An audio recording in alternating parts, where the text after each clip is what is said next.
Good morning. Why are you on YouTube? Why are you creating content? And why are you here? My name is James, and I am here to help you build your channel, optimize it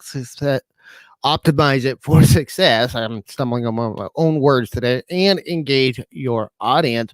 Welcome to the Inspired Tubers Show. This is our show that we do every week where we talk about mindset principles and how it applies to your YouTube growth strategy. And today we're talking about the number one question you need to be able to answer more solidly with yourself, which is why.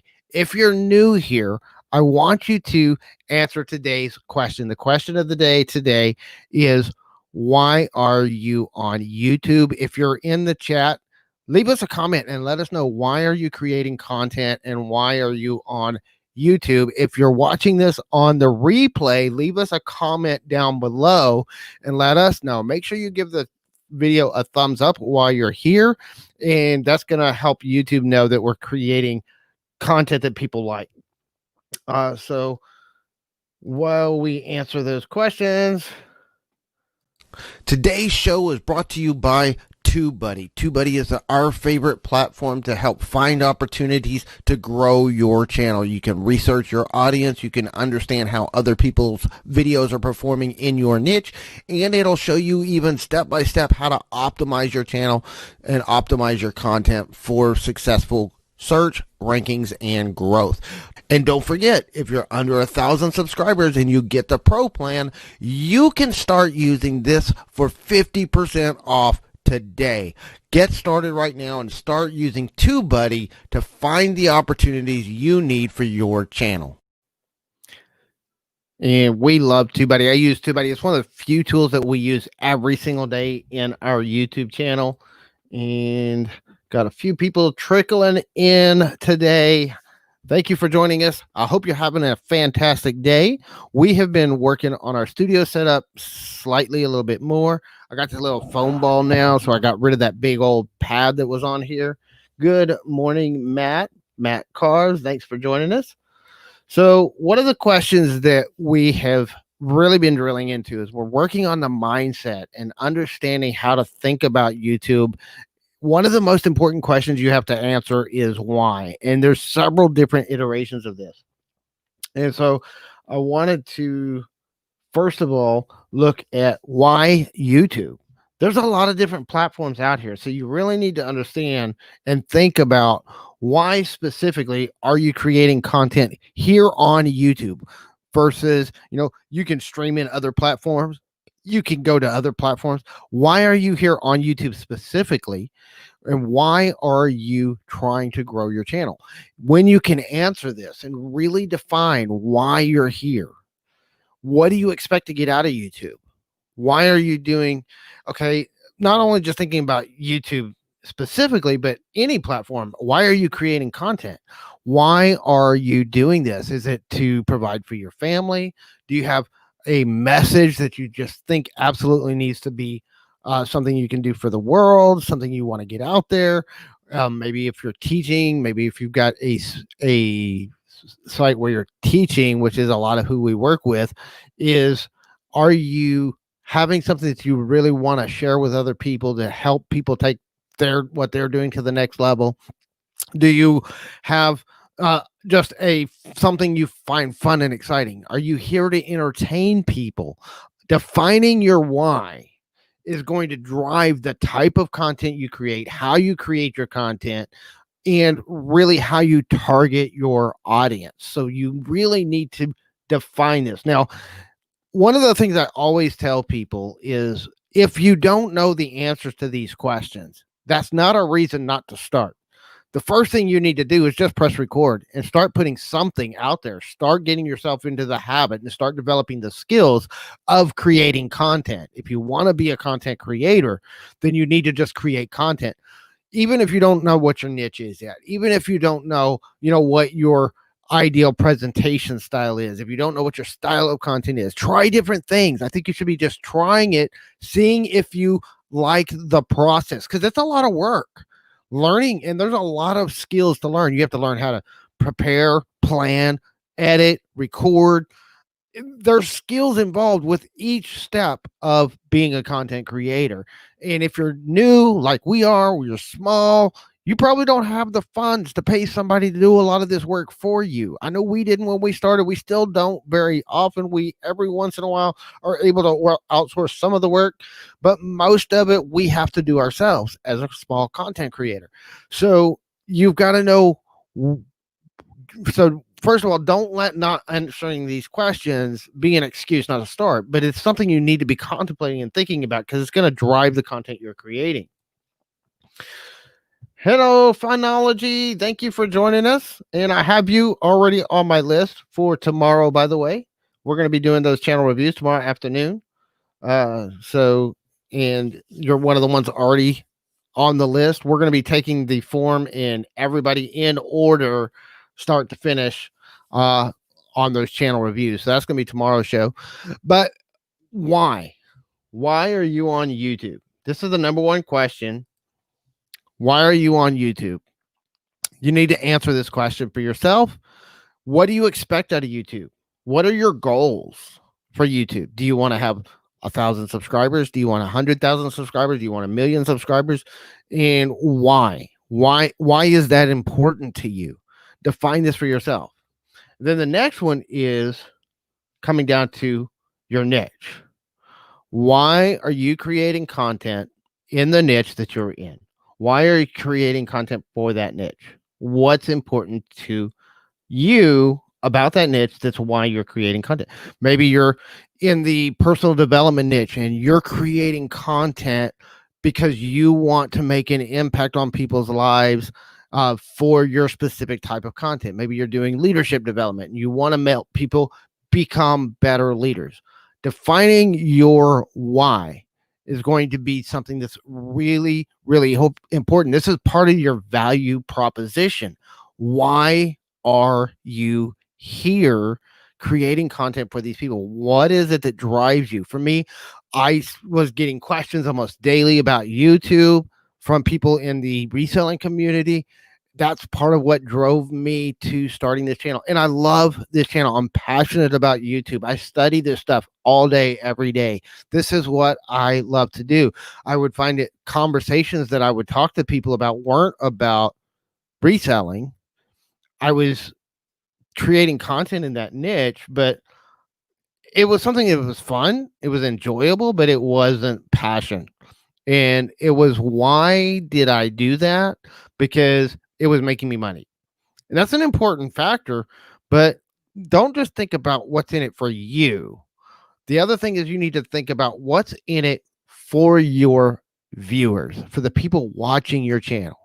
Why are you creating content for them? This is going to help you define who that audience is. You know, my passion and my growth here on this channel is helping brand new YouTubers get their channels off the ground, building their channel, optimizing their channel, creating that engagement with their audience. That's what my passion is for. That's what I enjoy doing. That's what I love talking about with people. And that's what I do a lot with this channel. If you look at our videos, we have a lot of step-by-step tutorials where we're showing you how to do stuff. I've got a whole series coming up on how to build your channel from scratch. For brand newbies, people that don't even have a Google account. We're starting at step one. If you don't even have a Google account, here's how to create a Google account, how to build your channel, how to fully optimize your channel. We got a whole series coming out on that in just the next few weeks. And it's because that's what I'm passionate about doing, is helping people get started. My target audience is people that are just starting out on YouTube. And part of that for me is my own experience, because I've started a ton of channels and I know how to get them off the ground. I know how to get started with creating content, but I couldn't really teach you how to take a channel from 1,000 subscribers to 10,000 subscribers because I haven't done that myself yet. But I can help you get to that first 1,000 subscribers because I've done it. I've been there. I know what it's like, and I've done it recently. So it's not like, okay, I'm going to tell you how we did it 10 years ago. I'm going to show you how we do it today and how what's working today. You see my growth. You see my channel. This channel, under 100 subscribers right now. We're growing every day. We're continuing to grow. We're getting more search rankings.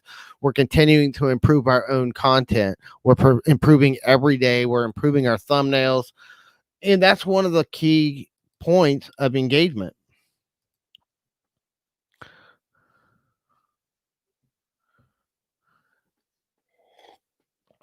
That's nice, Matt. Uh, Making entertaining videos and making them better, but why? Why are you is that so important to you? But then also why are you in that particular niche as a wood carver? You enjoy wood carving. This is answering these questions can help you create that engagement with your audience. That's why it's so important. It can help you create more engagement with people when they know why you're here and why you're doing the things that you're doing and what's in it for them. This is the third question. So the three whys that you need to answer. The third one is why should they listen to you? I'm, in a very competitive niche. I got to compete with Dick Niman, D Niman, Daniel Batal, Brian G. Johnson, Roberto Blake. There's a lot of really, really great YouTubers in this niche. Why should they listen to me over all those other guys? I don't think they should listen to me over all the other guys. We are all kind of in the same boat.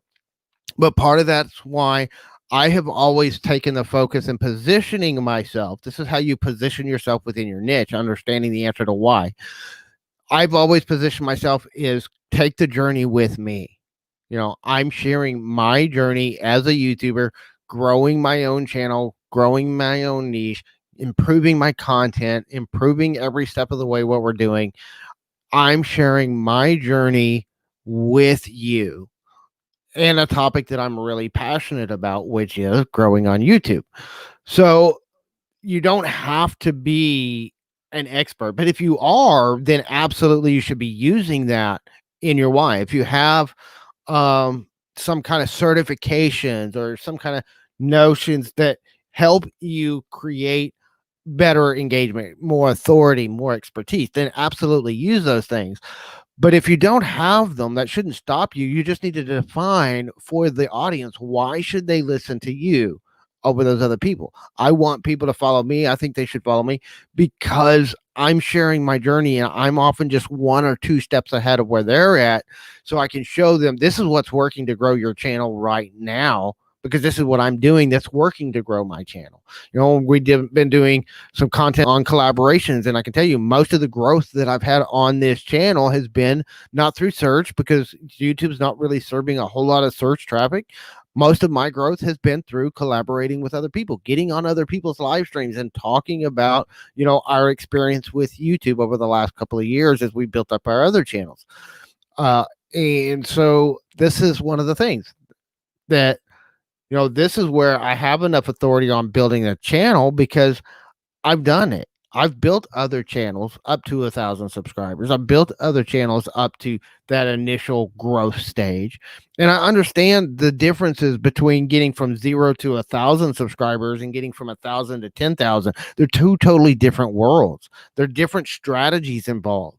And a lot of the bigger channels, I love Nick Niman and I love a lot of that what he says, but a lot of the strategies he talks about works better if you're over 1,000 subscribers than if you're under 1,000 subscribers. They work better because when they talk about, oh, we help small YouTubers grow, when you ask them, well, how do you define a small YouTuber? They'll tell you anybody under 50,000 subscribers as a small YouTuber. Well, you know what? There's a big gap between 0 subscribers and 50,000 subscribers. And there's a lot of strategic differences between those different steps to get there. So defining why and why people should listen to you. When people are looking at why your niche, why should the people in your niche listen to your channel over the hundreds of other channels within your niche? And you don't have to understand this in order to grow. You don't have to understand this to get started, but you need to be contemplating this and defining this as you go, as you're improving your channel, as you're working on making the content that you're trying to make. You need to understand your whys. Why are you on YouTube? Why are you in your niche, and why should the people in your niche listen to you over the other channels? Those are the three big whys that you need to answer with the content that you're creating. I see that, Adrian. I was already thinking the same thing. So, and so leave me a comment, and if you're watching on the replay, leave me a comment below. Why should people listen to you in your niche? What do you bring to the niche? What different perspective or different way of looking at things do you bring that sets you apart from the rest of the channels, the rest of the people in your niche? Like, love Adrian. She just started a new channel on YouTube Growth, but she specifically, why should people listen to her is because she's specifically in the farmstead homesteading community, how to build a channel in that community, and some things are a little different in how they grow in that community than, say, in the tech industry. And so she's speaking directly to that really defined audience of who her channel's for. And so she's really defined that and set herself apart from all the other channels. The reason why you want to do this and you can separate yourself through your content is because now, as you separate yourself from everybody else and kind of give your own unique perspective on the niche, now other channels have a reason to refer other people to you, and I love the fact that there's a lot of YouTubers that I follow in the YouTube growth community, but they all have their own like specialty. And me, it's something I struggle with in that part, because I've always been a jack of all trades, master of none. I kind of generalize and I don't specialize. And that hurts my growth to a degree, because I'm always kind of more generalized. I'm specialized into YouTube growth, which there's a lot. I mean, if you look at content development in general, you've got huge opportunities for content development that are outside of YouTube. You could do, content on Instagram, content on others.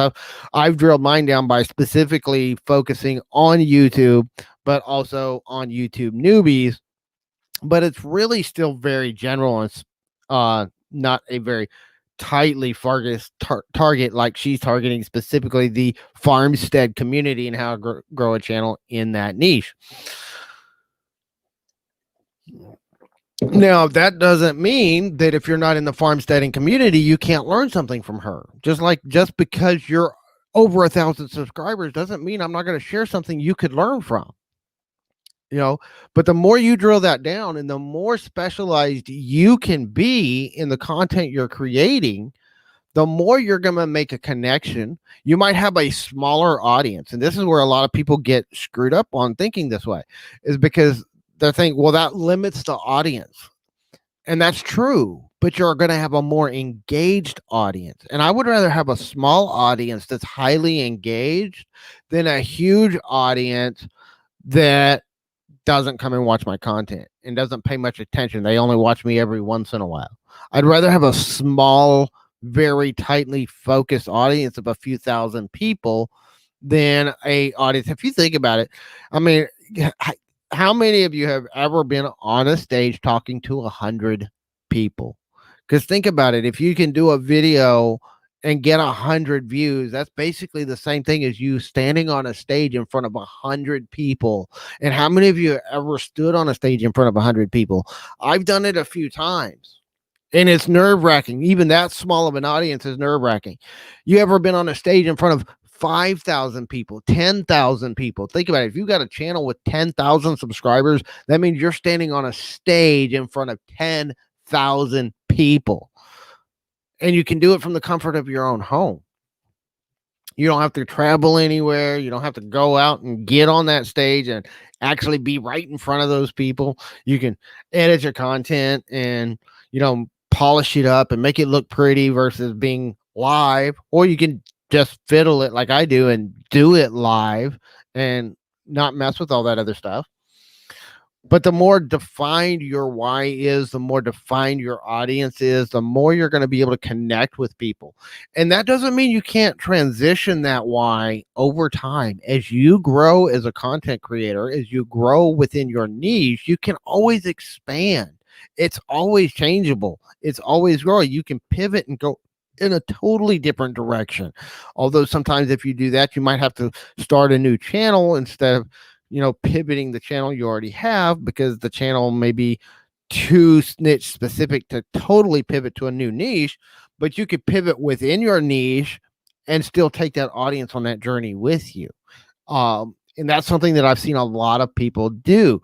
You can expand your reach. I'm focused on newbies right now because of how small we are and because of my experience level. But as I grow, I'm probably going to expand that to a broader audience as I grow, as I become bigger, as I become more successful as a content creator myself, as I understand the algorithm more and dive even deeper and deeper into it and build more authority. I can expand that horizon away from just the basic newbies. But what I'm focusing right now is newbie strategy, very, very basic, very beginner friendly. Part of the reason why you can understand this and you make that connection is now it's going to help drive the language you use. For example, whenever I'm talking about videos, I'm not talking about the Google algorithms and the YouTube algorithms, because a lot of that stuff is confusing to newbies that don't know anything about YouTube. I might talk about the systems, I might talk about getting ranking in search, but I'm not talking about trying to explain the convoluted behind the scenes stuff that really is just confusing to somebody that's brand new. I'm trying to simplify what I'm teaching, simplify the message, simplify the language to people that maybe don't know anything about YouTube. Because if you think about it too, when people are going to search, they're not going into search to look for something that they don't know what they're looking for. They're going into search to answer specific questions, specific things that they're looking for. And so if you're trying to drive search traffic, you really need to simplify the language and use language within your niche. When I first started blogging a few years ago, one of the things that we did was we were building a website. One of my very first affiliate websites that we built back in 2009 was on the game World of Warcraft. But because I played the game, and I was heavily involved in the game, I was able to use game specific language in my keywords, in my articles, and the things I was writing, because I knew the language of the niche. I knew the language that people use. I knew other people that were trying to do the same thing, but had never actually played the game. They were just, doing it because it was a profitable niche, but they weren't able to make that connection with the audience by using the language that the audience spoke, because they didn't know the language that the audience spoke. So this is why it's so important. You pick a niche that's something you're passionate about, that you know enough about to at least get yourself started. You want to be, if you want to build authority and you want to build trust with people, you don't have to be an expert. Like, I'm not at the level of Nick Nimmin. I'm not at the level of D Nimmin or Daniel Batal, but I'm a few steps ahead of the average newbie who's never created a channel. I've started over 12 channels over the last 10 years. So I know how to create a Google account because I've done multiple times. I know how to create a YouTube channel. I know how to record and edit a basic video. I know how to create basic thumbnails. Do I know how to make the best thumbnails that get thousands of views on them? Not necessarily, but I do know how to make videos that can get hundreds of views on them because I've done that.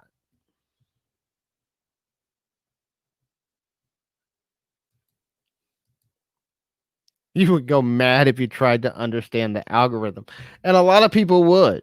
And honestly, I mean, the thing with the understanding a lot of that is that nobody really understands it, because most of it is guesswork, and we're looking at analytics data and trying to determine, based on past performance, what the algorithm's looking at. That's really what most of us are teaching, is just trying to figure out from the data, because YouTube is very hush hush about the algorithm. YouTube does not tell us this is what the algorithm's looking for. We have to kind of read between the lines and look at the data that they're giving us and extrapolate what they're putting importance on based on experience. And that's one of the things that we found, like, and I've had conversations with other bigger YouTubers and about, percentages and data. And like one of the things that I was hung up for a long time was trying to get my performance at a certain number, at a certain percentage of performance with my thumbnails, certain percentage of clicks, and it's not a flatline performance. It's based on not just looking at your thumbnails, not just looking at your watch time, but it's looking at your watch time and your thumbnail click through compared to the others for that search query. So it's not just looking at your site, it's comparing all the channels that they're currently ranking for a particular query, or they're showing for a certain search term, and which one is performing better. And that's what's going to determine your search rankings. Of course, we can't see what those other channels are doing. So the more we can push those to increase those numbers, the higher the chance we have. But, I might be competing against a thumbnail that has a 15% click-through rate. Well, if I'm not competing at that level, then I'm probably not going to rank highly for that search term. But if I'm competing against, if I've got a 5 or 6% click-through rate and I'm competing against thumbnails that have a 2% click-through rate, then there's a good chance I can outrank them in search. But we just don't know what those other thumbnails are performing at. We don't know what those other watch time, how engaged are those audiences. One of the things that frustrates me is sometimes I see channels that are outranking me and I look at their videos and I'm like, how are people watching this? This thing is so boring. It is just bores the heck out of me. I would, if I wasn't trying to study their video, I would actually have clicked away within about 3 or 4 seconds because it was that terribly made, and yet they still outrank me. And that's one of the things that frustrates me sometimes when I see that. But it's not something I can control. What I can control is what am I doing to improve my content? What can I do to improve my engagement on my content? So, I look at other channels, I look at what they're doing, trying to study and break down what they're doing to keep people engaged, to keep people coming back for more. But it's not so much just about that direct engagement. It's not just about doing that. The more you can define your why for each piece of content, this is the next level. It's not just looking at your channel overall. Every single time you put out your video, a new video on your channel, you should be going through this same questions. Why this piece of content? Why should somebody watch this piece of content over the other pieces of content already ranking for that particular keyword? Why should somebody listen to me over somebody else on this particular topic? Why should you click on my video?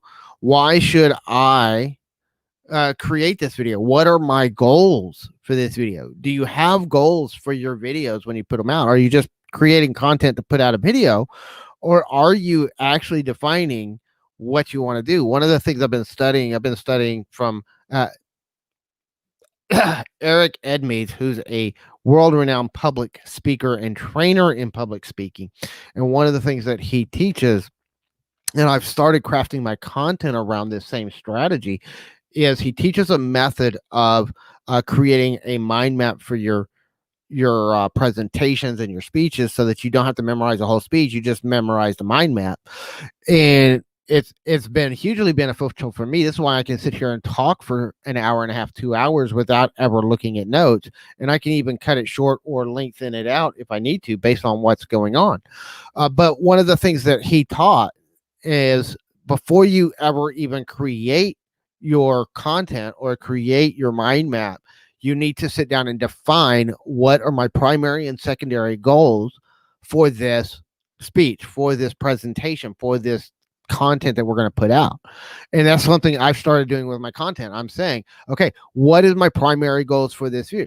And for me as a YouTuber, in trying to use this to grow my channel, one of the things that I'm always looking at is I have 2 primary goals for every piece of content. And one is about me. What do I expect to get out of it? And the other is about my viewers. So my primary goal is going to be highly targeted towards that viewer. What do I expect you to take away from this content? So if I'm doing a video today on answering the 3 questions, I want you to be able to walk away from here and be able to look at the 3 main why questions that you should be able to answer for your channel so you can start figuring out those answers for your content. For myself, I want to get more views. I want to get more subscribers to my channel. And that's one of the things that drives a lot of what we're trying to do. We're trying to grow our channel. We're trying to get a bigger reach. So because I know I want more viewers on my channel, I specifically targeted a keyword that was going to have a high search volume, very low competition, because I'm a small channel, but I want a lot of views. So I want this video to rank in search. So I specifically built it to rank in search. You may not want your next video to rank in search. You might want it to just show up in recommended content next to somebody else's. So you might target it. You might create your thumbnail differently based on if you're trying to get in search or if you're trying to get in recommended content. It also might view differently if you're trying to engage people and get comments. Is that one of your primary objectives? Is to get people to get your engagement with more content? Maybe you're putting together a presentation that you're going to do on your YouTube channel on a live stream to get the word out that you're open to doing collaboration. So you might bring up through your content as one of your secondary objectives is I would like to get some collaborations with other channels through this piece of content. Then maybe you bring up in your content, hey, make sure that you get contact me if you'd like to work with me. I'd love to do a video with you.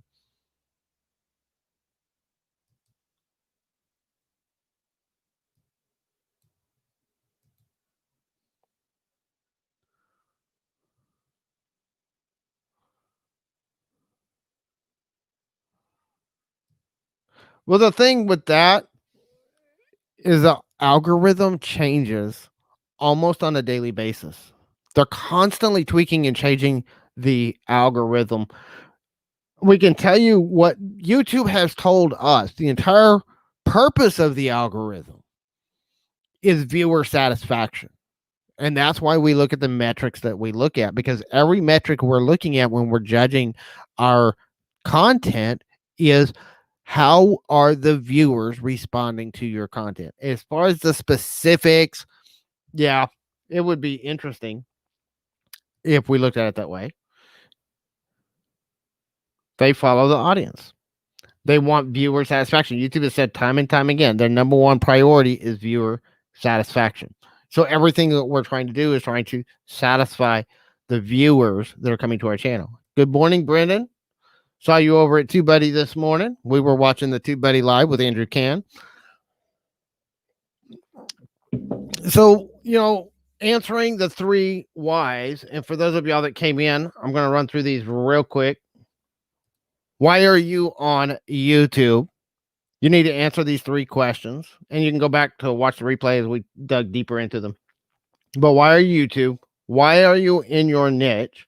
Why did you choose the niche that you're in? And why should the audience listen to you over all the other channels in your niche? If you can answer those 3 questions with your content, that's going to help really define what your channel's about, what you're doing with your channel, and how you're going to continue to grow and reach more people with the content you're putting out.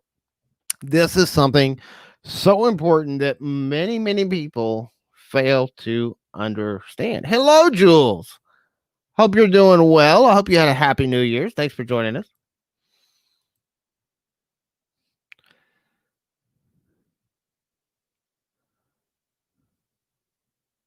That happens a lot. You're going to have interruptions. I'm doing great. Getting my next video. Well, you were. Yeah, we get that way. We get distracted by life, my other channels, we get those notifications that somebody's live, and oh my gosh, I gotta go check them out. Why? Why? So this has been a fun discussion. If anybody's got any questions, or y'all want to have a general chat, if anybody's got any questions, we'll take questions. And for those of y'all that are don't know, if y'all just coming in, we are doing. Hold on, let me pull it back up. Send links. So right here in the chat is our form for channel reviews. We've already got a few channels submitted for channel reviews for tomorrow. We're going to be doing channel reviews. So there is a form in the chat to submit your channel for a review. We're going to do them first come, first serve. So we have a few already in the buffer.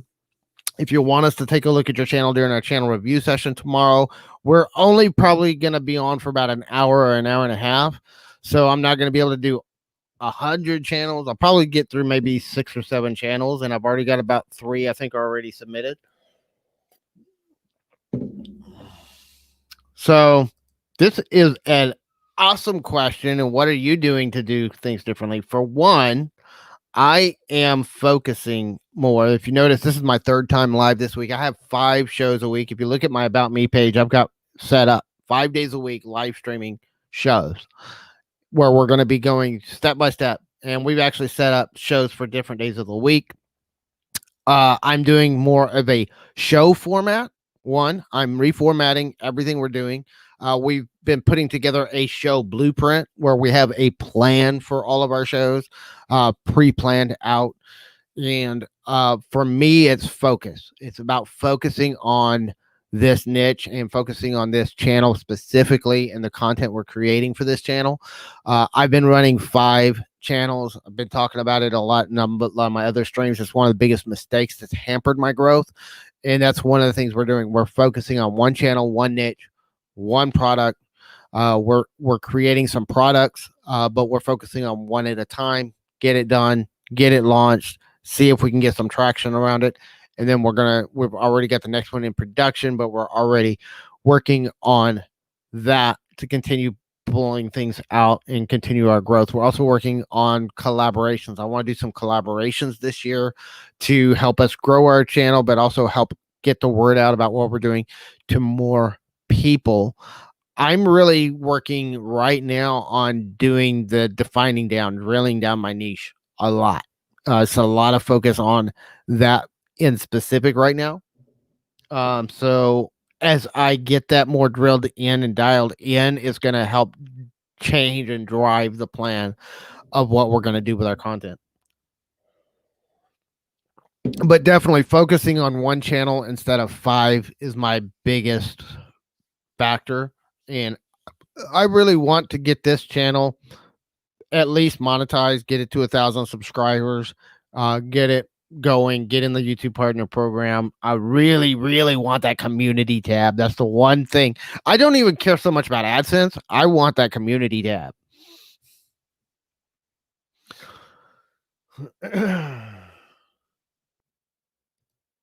I love your art. I love that dragon art, that Viking dragon that you did. That was awesome. And just keep doing what you do and sharing it out. I love what you're doing with your channel, man. I think you're going to blow up. And I built a channel, a small one that didn't do very well, in the woodworking community. So I know that niche just a little bit because I was in there. Not necessarily specifically carving, but I was doing more furniture building and that kind of stuff and restoration stuff. But it's a tough niche. There's a lot of great channels though that you can collaborate with and work with, and that there's a nice community there that supports each other. So I would hang out on some of those other woodworking live streams, get to know some of those channel owners. Wood by Right, the Wood Whisperer. He's a little snarky, but I do love the Wood Whisperer. He's one of my favorite channels. Those are just in kind of the furniture building type, but there's a lot of woodworking channels. There's a lot of carving channels. There's a lot of that community, and you could hang out with some of those niches, hang out in some of their communities, get to know them, get them to know you, and possibly do some collaboration together. They do a lot of collaborations in that niche, so I know they're open to it.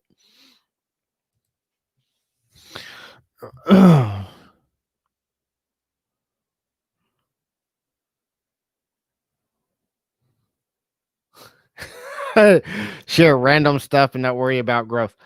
Yeah, I've thought about that. I thought about creating a channel where I could just, because I have stuff that I love to talk about that would just be random stuff that doesn't really fit my niche, but it's stuff that's fun things for me. But that kind of channel, wouldn't be something that would be business related. It wouldn't be regular content. And right now, for where I'm at, it would be too much of a distraction to really focus the time on that. But I am actually building that channel. I'm putting the channel together. I'm just not going to be doing a whole lot with it right now.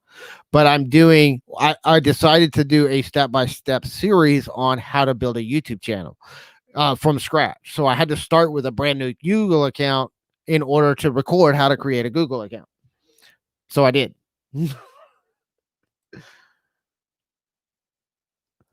Just be careful with starting too many channels. That's what I was just talking about. I have 5 channels going at one time, and it's way too much work. One of the things, look at Daryl Eves, look at Sean Cannell, look at the ones that are successfully running multiple channels. They all have built a team around them. Even Sean says that one of his big mistakes in his stuff was having multiple YouTube channels, and when he focused on Just Think Media and kind of moved away from everything else and just focused on growing one and then expanding as he grew his team, it all started working much easier, much better, and faster. So, and now he's over 1 million subscribers, but it took years to get there. He's been on YouTube for over 10 years to get to that 1 million subscribers. It didn't happen overnight.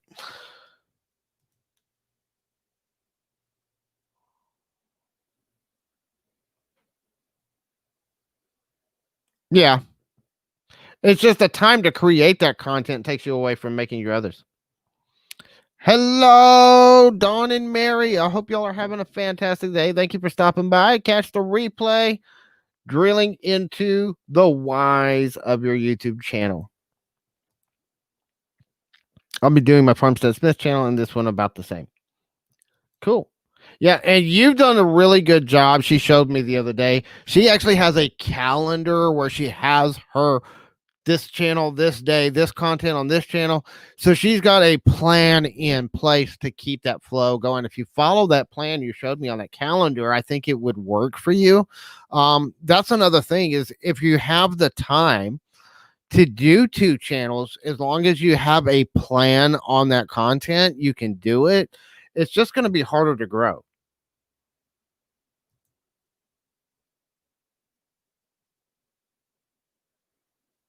That's true. We've all built channels, and I love the storage scavenger and I love the channel. I love the community we built there.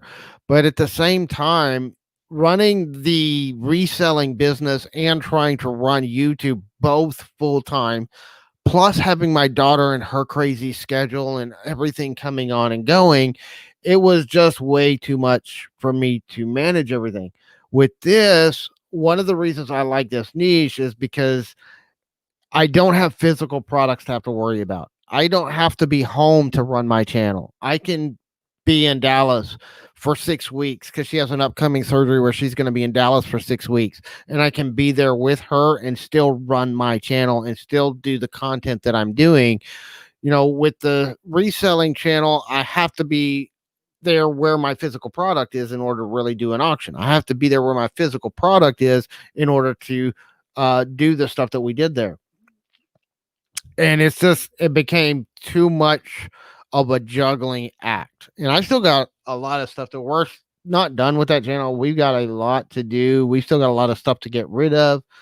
And I'm still going to be reselling, but more as a small side hustle, not my full-time job.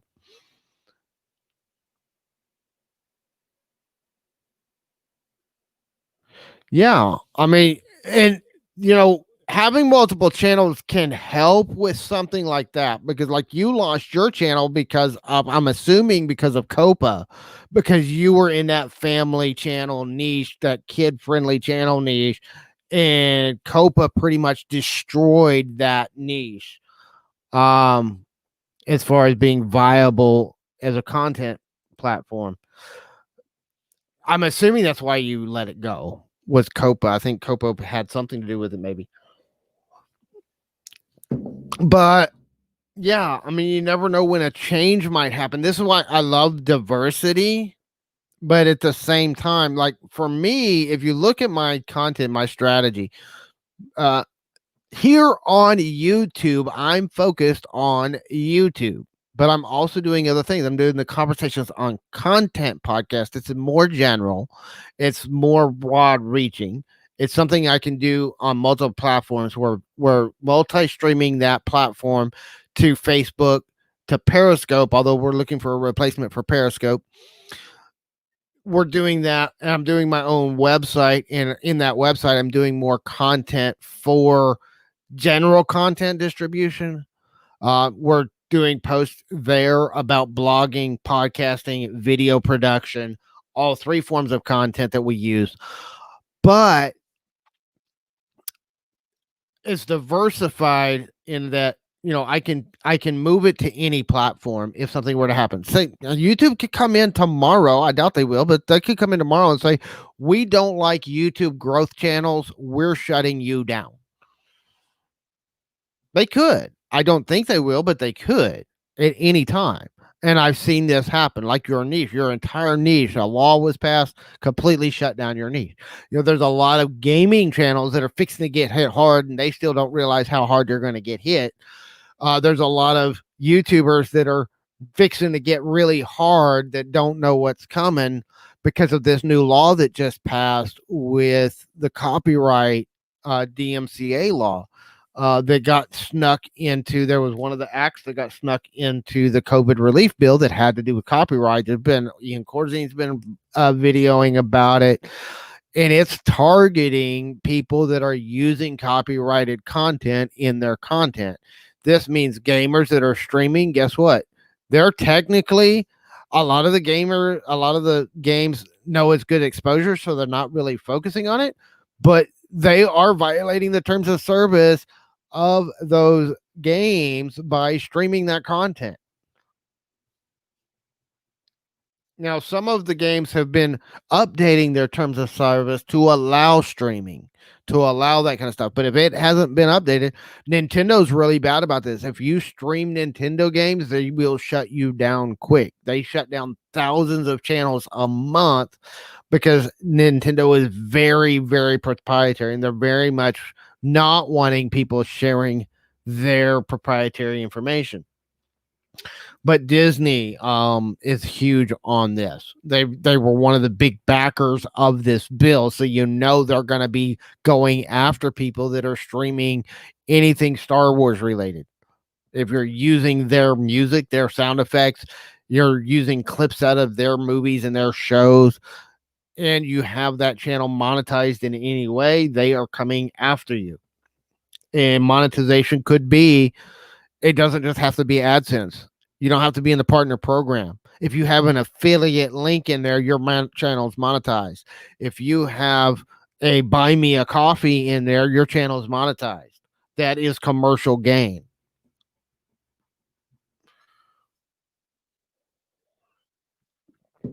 So that's why I don't do clips of other people's shows. I don't do clips of other things. I could be doing reaction videos to other people's channels that I see. I could be doing a lot of other stuff.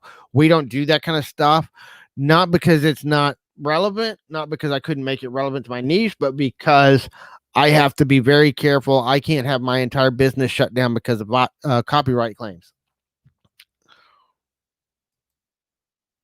So I just avoid using any copyrighted content.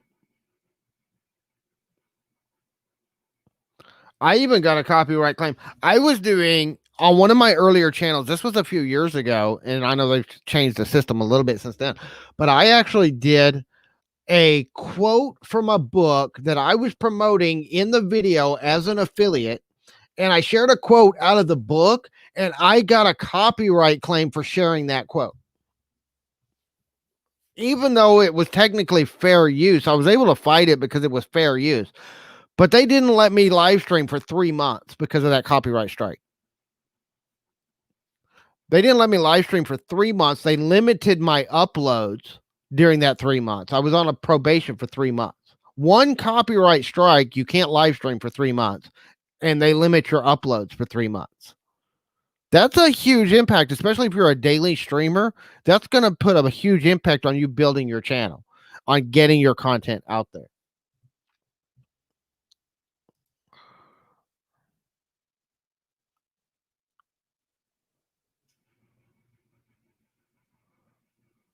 Yep, text.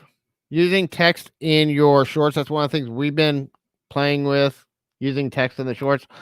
And it helps them. I find when I put text on the shorts, they tend to get picked up in the short shelf better than if I don't.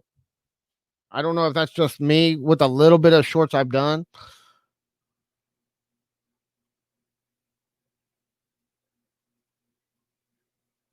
Yeah, you do your own thumbnails. True. Yeah.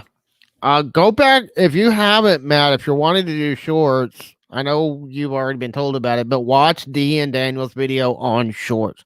They gave a complete, and it's not against Adrian. Adrian is doing great. She should do a whole series on shorts because she's been killing it with shorts, and she's been studying those shorts longer than D and Daniel have.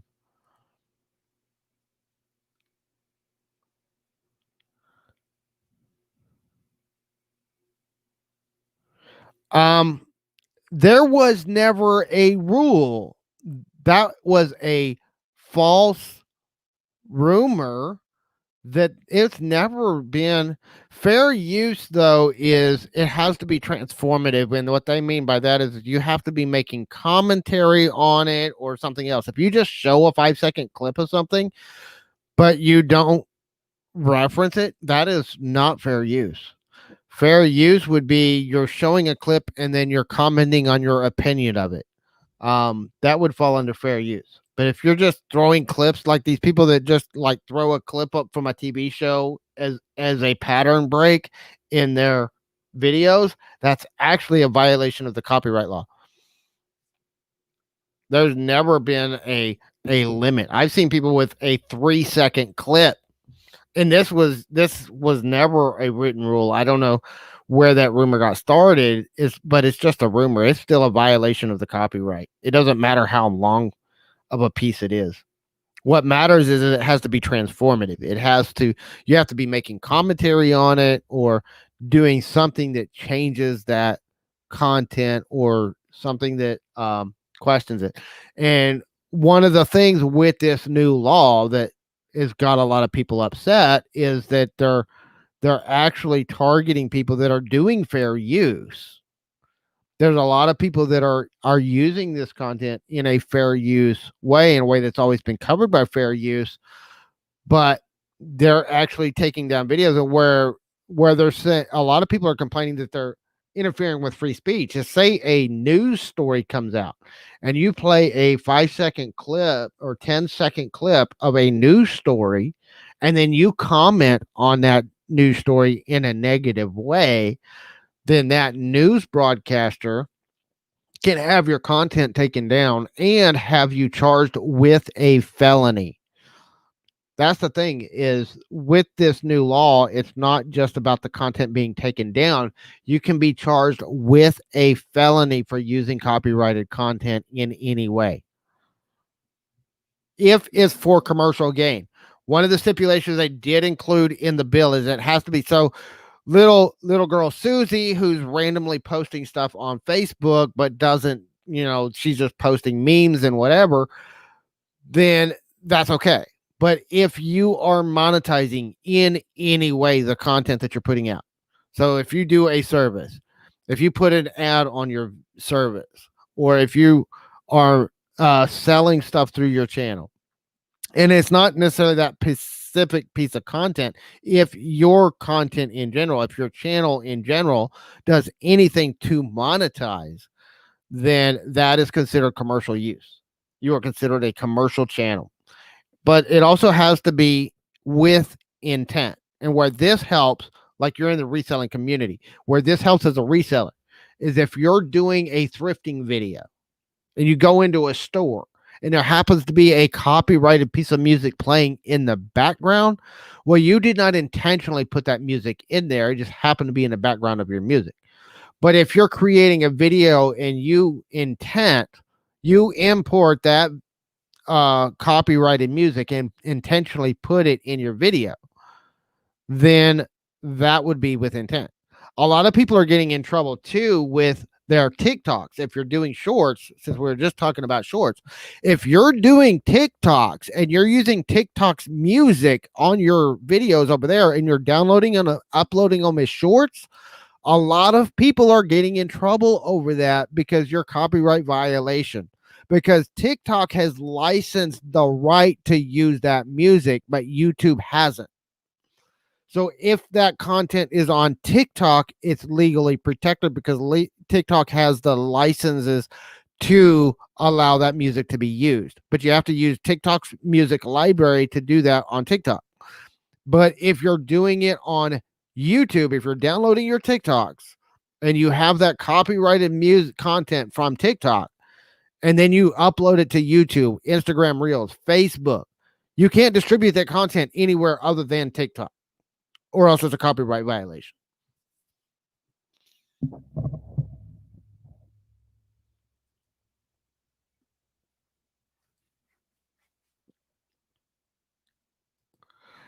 So that's kind of where that sits. That's a lot of people are getting in trouble with those TikToks because of they don't understand the copyright law. And I've mentioned this before, but I've seen people giving advice telling people with the YouTube terms of service change to put copyrighted music in their videos because I think it's just about monetization. And it's not just going to keep you from getting monetized. They can actually give you copyright strikes. The copyright strike I got was a brand new channel. It had like 5 videos on it. I was nowhere near monetization and I got shut down for 3 months. And if you get 3 or more copyright strikes, they can delete your YouTube account. Oh, and they can sit on strikes too. That's the thing. Some of them will get the notifications and they will sit on them. Because there doesn't have to be any time gap between them giving those strikes. They can give you 3 copyright strikes in one day. They can sit on it. If you put somebody's music out there, they might leave it alone today because they may be waiting to see if you give any more. And then they'll go in and do 3 copyright strikes when you have 3 violations against their channel. They'll give you all 3 copyright strikes, bam, bam, bam, and you're done. They shut your countdown.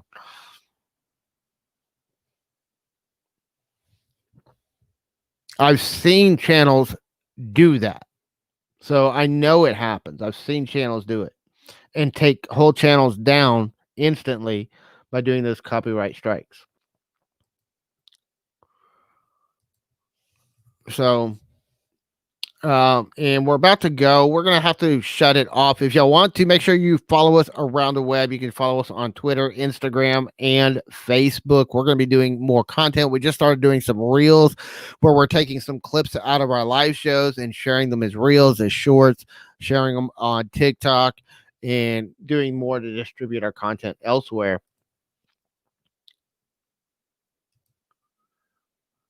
Artlist. I haven't used Artlist. But one of the things that you want to do anytime you're using any kind of music, video clips, or anything, make sure you're licensed to do so. Don't use random clips that you get off of Google. Don't use images you get off of Google. Even your thumbnails. I've seen people have copyright strikes because of an image they used in their thumbnails because they did not use something that has usage rights. So that's something you also have to be careful of. Even the images you use in your thumbnails have to be copyright free in order for you to use it legally. So we are going to have to go. Thank you guys so much for joining us today. Don't forget, channel reviews tomorrow. I'm going to drop it one more time in the chat. Here is the link to the form. If you want us to review your channel, sign up, because I'm probably only going to get through about 6 or 7 reviews tomorrow. They're going to be first come, first serve. The first one's in the list. I've already got a couple already in there. So we will see you guys tomorrow at the channel reviews. Y'all have a great day, and we'll see you then.